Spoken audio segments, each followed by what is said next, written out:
श्री राधे। आज हम बात करते हैं नरसिंह मेहता के बारे में। नरसिंह मेहता हमारे कृष्ण कन्हैया के इतने परम भक्त थे कि बस रात दिन उन्हीं का ध्यान और उन्हीं का ही चिंतन करते थे।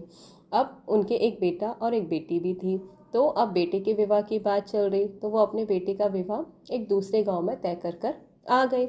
और जैसे ही लड़की वाले को पता चला कि लड़की वाले को किसी ने बताया कि अच्छा आपने अपनी लड़की का विवाह तय कर दिया, बोले हाँ किसके यहाँ, नरसिंह मेहता के लड़के से। अरे ये क्या कर दिया आपने? आपको पता है नरसिंह मेहता के घर में खाने तक के भी लाले हैं, वो अपन ही भोजन अच्छे से कर लें तो बहुत बड़ी बात है। तुम्हारी लड़की को क्या खिलाएंगे, क्या पिलाएंगे? अरे तो अब मना कैसे करें, हमने तो उनसे विवाह तय कर दिया है।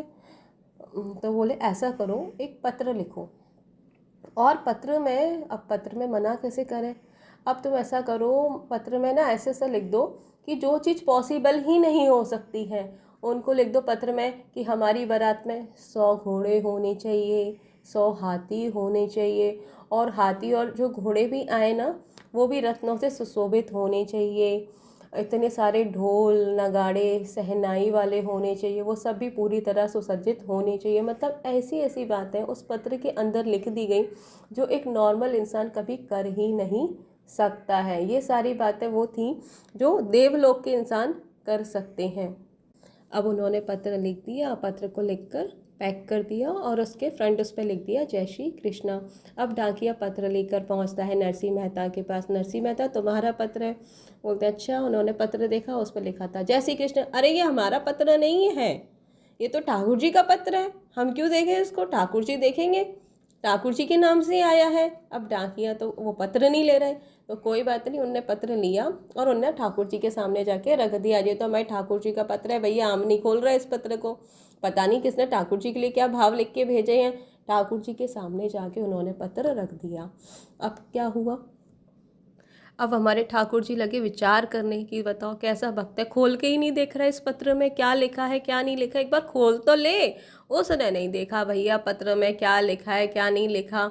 जिस समय पर उनका विवाह तय हुआ तो उस समय पर बारात लेके चल दिए, वही अपने 4-5 ढोल नगाड़े सहनाई वालों को लेके चल दिया। अब चलते चलते क्या होने लगा, रास्ते में काफ़ी सारे घोड़े उसमें सम्मिलित हो गए, काफ़ी सारे हाथी वाले उसमें सम्मिलित हो गए, ढोल नगाड़े सहनाई वाले सारे सम्मिलित होते चले गए। तो उनको लगा कोई राजा वाजा आ रहा होगा इधर से, तो हो सकता है इसीलिए वो सब लोग इसी में सम्मिलित होके चल रहे हैं। नरसिंह मेहता को फिर भी समझ में नहीं आया कि हमारे ठाकुर जी का करिश्मा है। जो जो बातें उन्होंने पत्र में लिखी थी वो सारी बातें पूरी हो रही। बारात चलती जाए, बारात में उन्होंने कहा इतने होने चाहिए, इतने साज सज्जा वाले होने चाहिए, तो वो सारे लोग अब बारात में सम्मिलित होते चले जाए। अब घोड़े वालों ने, जहाँ पे नरसिंह मेहता का लड़का चल रहा था, उन्होंने क्या किया, उनके बेटे को उठा के हाथी के ऊपर बिठा दिया भैया। तो नरसिंह मेहता को समझ में ही नहीं आ रहा है ये हो क्या रहा है, और मतलब जो जो मतलब पत्र में लिखा था सारी बातें, क्योंकि नरसिंह मेहता को तो पता ही नहीं था कि पत्र में लिखा क्या। अब लड़की वाले को खबर मिली कि बारात आ रही है। लड़की वाले ने अपने घर के ऊपर से दूरबीन लगा के देखा कि सही में ये हमारी बारात आ रही है। अब तो उनको समझ में नहीं आ रहा, जो जो उन्होंने पत्र में लिखा था 100 घोड़े होने चाहिए, इतने हाथी होने चाहिए, दूल्हा हाथी के ऊपर बैठ कर आए। अब वो क्या देखते हैं लड़की वाले कि बारात की अगवानी कौन कर रहा था। बारात में सबसे आगे हमारे कृष्ण कन्हैया और हमारे बलदाऊ जी स्वयं नृत्य करते हुए चल रहे थे। तो आप सोचो, जिस बारात में स्वयं उसकी अगवानी हमारे कृष्ण कन्हैया और हमारे बलदाऊ जी करते हैं, ऐसी भव्य बारात किसी और की हो सकती है?